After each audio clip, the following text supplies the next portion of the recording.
Okay, this one might make us mad, but let's see. I do want to talk to David calling in from California. David, you're live on Talk Heathen. Yeah. And before we actually get to you, David, I need to do something that I have not been doing. So I'm going to beat you for just a second. We need to give a shout out to the patrons. So we're a little late in the show for doing that. I'm sorry. I'm not the regular host of Talk Heathen, guys. I want to be on here a bit more, but you know, I'm over here on the Friday night shows doing this stuff. We do it a bit differently. So I want to give a special shout out to the top 5 patrons for Talk Heathen, and those patrons are Eric Tweet, CJ Dennis, Dingleberry Jackson, Balaam's Donkey, Paul Lean, or Leia, excuse me, and the honorary mention for this week as well is the Great North American Dingaloo. So thank you guys for donating on patreon.com/talkheathen to me. You guys are awesome. Sorry about that, crew. They were like pinging me to get those patrons. So glad we got that out of the way. So now we can get to our call here. David, you're back with us on Talk Heathen. What's up? David, you still there? We might have to pull him back in. Oh, looks like he's I just pulled him. Oh, thank you for doing David! that. Appreciate it. I'm still here. There we go. Okay, cool. Yeah. Yeah, how you guys doing? All right. Yeah. Doing all right. All right. Yeah. What's up? Hey, I called about this. Yeah, I called someone about this on Truth Wanted quite a while back and talked to Puck and Ethan about it. But this was about the fundamental misinterpretations of science. Okay. What about it? Okay, this revolves kind of around 2 concepts, and it's really about the Big Bang, but it's dealing really with the CMBR. And I have notes on this, but they're on the Atheist Experience, and I can read them to you, but I'll just try to wing it here. The CMBR is interpreted as being proof of some kind of expansion, right? Maybe. Of the cosmos. What? Okay. Yeah. Well, they use the redshift as interpretation of an expansion of the cosmos, right? Right. So that really deals with the star system. Yeah, as in distances between planetary bodies are growing like farther and apart. Yes, that's what the redshift demonstrates. But right, that's matter measuring expansion. Yes. So that's what they use as their claim of expansion of the cosmos. But we know that's, if anything, that would be evidence of expansion of the star system and not of space itself. No. I mean, I again, I'm not an expert on this, and Jimmy has his hands over his face for those of you who are listening and can't see the video. But yeah, like I think this goes into young Earth creationist territory here. People who kind of talk about the different interpretations of what the redshift means. Again, not a complete expert on this, but there's more than just the redshift that does explain the expansion of the cosmos. So, you know, we could talk about this all day, but there's plenty of other evidence that would suggest that the universe is. If you want, we could engage in a pedantic argument about what is the definition of space. And David, do you believe in God? I just want to do this one time in the show. I'm a hardcore Jesus fanatic. Okay. Which version of Jesus? Which branch of Christianity are you into? The true version of the Bible, which would be, I came to Jesus through the Calvary Chapel under Chuck Smith in Costa Mesa, California, under Greg Laurie. Cool. I don't know any of these people, and frankly, you could have made up names and I'd have given it to you. What converted you to Christianity? Because apparently it was physics, right? No. Oh, okay, cool. Then no, we what can converted me to Christianity was... We can 100% drop the notion that this physics conversation matters at all. What converted you? So you don't want to hear about the fundamental errors in science. You want to hear about how I came to Jesus? David, listen, and I mean this, okay. I genuinely do not want to talk about the fundamental misunderstandings of science. I want to hear about how you came to Jesus. I mean that with every being in my non-existent soul. Okay. Cool. Let's do it. I guess I'll have to believe you then. So Thank when you. I was 18, honestly, that's so courteous. Go ahead. Okay, you guys, look, I was not a Christian. I was not raised a Christian, okay? My dad was a German Catholic. My mom was Presbyterian, but because the priest had told my dad that all his sons were bastards because my mom was not Catholic, they didn't raise us in any form of religious upbringing. I wasn't taught. I mean, I'm sure I learned something. I heard something about God and watched the 10 Commandments on TV and liked it, but I had no idea what God was or who Jesus was, okay? Hey, you and most of Christianity. I didn't understand. No shame there. No, I wasn't a Christian. I was an atheist. Well, okay. I didn't believe in Jesus, okay? Sure. Just because you don't believe in Jesus doesn't mean you're an atheist, but I Yeah. got you. Yeah, well, I didn't have any idea what a God was, so I was an Sure. atheist. Okay, Fine. but Fine. anyways, all right, I didn't learn anything about psychology or philosophy or God or science. I didn't take any position on any of it. Okay. Okay. So by the time I was 18, I was pretty much a basket case from doing drugs and sexual immorality or whatever. This my basic sinful nature, and so I was really struggling. I was so bad I could hardly walk down the street. I mean, my depth of perception was so screwed up. I looked like a clown walking down the street. Mm-hmm. I could see like tunnel vision. I couldn't function. I had total. That's one of the reasons I think why. Hey Dave, can I turn what's Yeah. going to be another 5 minutes of this story into 10 seconds? And then I met Jesus, and I no longer was a drug addict. Okay, then we got to wrap this up. Let's get this because I can see where it's going. So let's just try and take it somewhere. You know what I mean? Yeah, unfortunately, we are at the tail end of the show here. Okay, So I'm just telling you want to know. better. Okay, I started hearing about Jesus by the time I was about 18 from my girlfriend and different people. And because of all the problems I had, I needed Jesus. That's true. So, and I did cry out to Jesus. And when I cried out to him, the phone was already ringing and my dad was on the phone. I've told this story numerous times, probably here. So anyways, so I'm just rehashing the same thing I've told you before. I had something new for you, but you want to hear the old stuff. So I came to Jesus because I had a need and he provided. He provided. Okay. So, and is Mormonism true? I knew the first time I read the Bible that Jesus was God. Huh? Hey, how is Mormonism true? No, I learned about Mormonism when I first became a Christian. I worked at a Mormon company. That's okay. I just needed the answer. I don't need to know who you've met who's Mormon or anything. So Mormonism's not true. Is Hinduism true? No.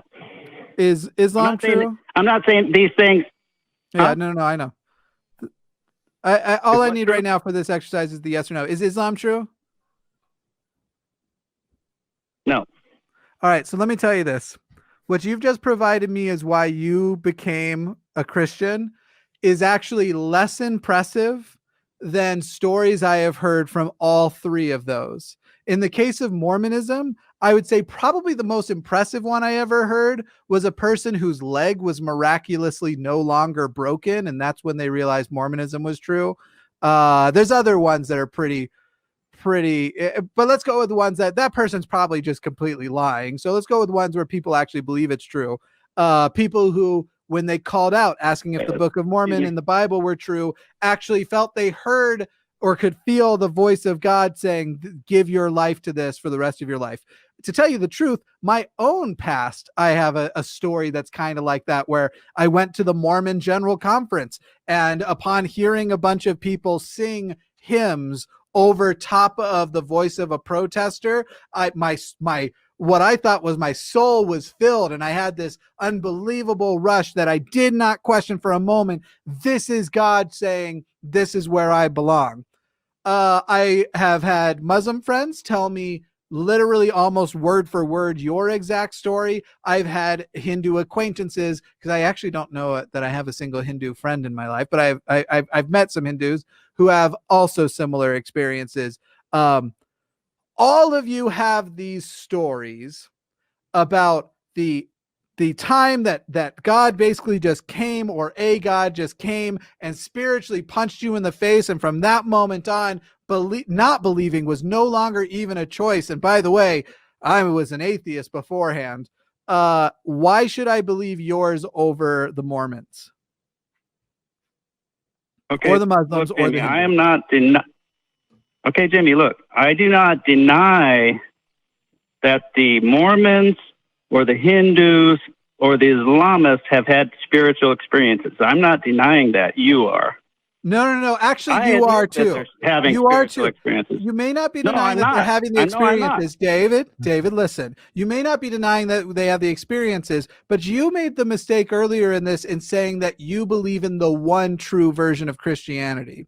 And all of these people now have their same assertion, but for their religion, that they know the actual one true God. And all of them, including yours, is based on this experience that has a ginormous emotional component and has a my life changed component. So the problem is, at the conclusion of all of your stories are answers that cannot exist as true at the same time. And this is why I started by asking you whether or not each of those religions are true or not, because none of those people are going to say anything different than you as far as like, well, it was a spiritual experience, but I could see how there's a religion out there that might be even more true than what I've found, which is the only thing you could potentially defend is, no, they had a spiritual experience. They just didn't have mind, so they didn't get all the way to the truth. They didn't interpret their experience right. So and that's another thing to point out, is that if people can, like, that by itself shows that people can interpret their spiritual experiences, quote unquote, wrong. Right. So if that's even in the realm of possibility, then how do we even know that your spiritual experience is more valid than others? Because if we're sharing these stories about all these miraculous things that have happened of people of different faith denominations, it sounds like we need something better than personal anecdote. And we do.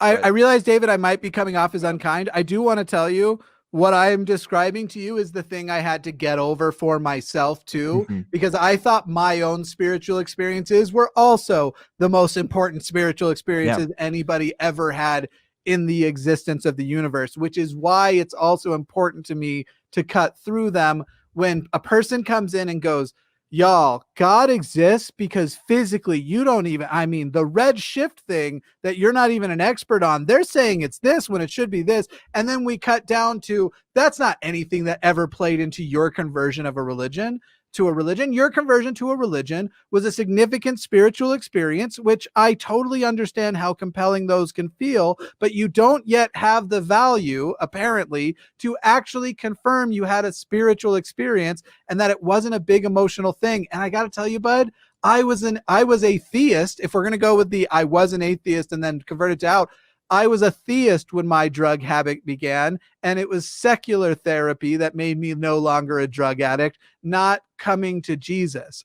So there are ways to change your life for the positive without needing a Jesus. And I'm not going to say that just because my life changed so much and got so much better because I became an atheist, that is not at all, even a little bit, proof that atheism is the true worldview.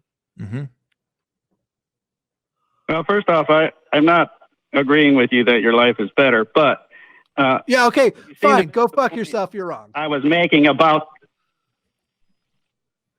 I don't care now, because you literally just went from, I'm not even going to justify my own stuff. And I tried to pull back my mean and go like, okay, fine, whatever. That's where things honestly, like, I'm like getting to the point of having to stop seeing red. Don't fucking tell me what my life experience is, because you don't fucking know who I am. That's where the, I was ready to hear you out, ready to hear your justification. And then you want to go with, no, your life's actually worse now. Seriously, go fuck yourself. Yeah. Sorry, I know this is Talk Heathen. Y'all probably don't want this many fights in your show. No, I won't be invited back. I think it's warranted, Jimmy. I think it's warranted because oh my God, that pisses me off. It is. I've gotten this before. Obviously, you just got it. I mean, lots of people got it, saying that somehow our lives are more messed up or more awful now because we're non-believers. But I agree with you, Jimmy. My life is better now. I don't go chasing after illusions. I don't go trying to find my meaning in spiritual experiences that I keep constantly trying to replicate, wondering, why isn't this working? Why aren't I good enough? Why can't I get rid of these sinful thoughts that I'm having? And then realizing, oh, I'm just another human being on this earth trying to figure it all out. That gives me an immense amount of peace. And what really sorry, I have to get this out. I'm just so angry. What really pisses me off is that the moments right before that, I had all but agreed without directly saying it that your life, your quality of life, how you feel about your life is probably better. Because basically I said, like, your life is better after finding theism. Mine is better after finding atheism. Neither are proof. And his response is, yours isn't actually better. I just accepted your own report from your own life, and you're going to drag that out? Seriously, go. Like, the only argument that would have pissed me off more is if you would have been like, Jimmy, I hear all of that, but come on. You know deep down that I'm right. That's the only one that in that moment would have pissed me off more. Yeah, I have no doubt that people like had their lives improved because of their they're doing stuff in the religious community and stuff. But like you said, to your point, that doesn't demonstrate the truth of things. We can talk about how great our atheist lives are, but it doesn't demonstrate the actual truth of our beliefs. But anyway, this is just we're just beating a dead horse here.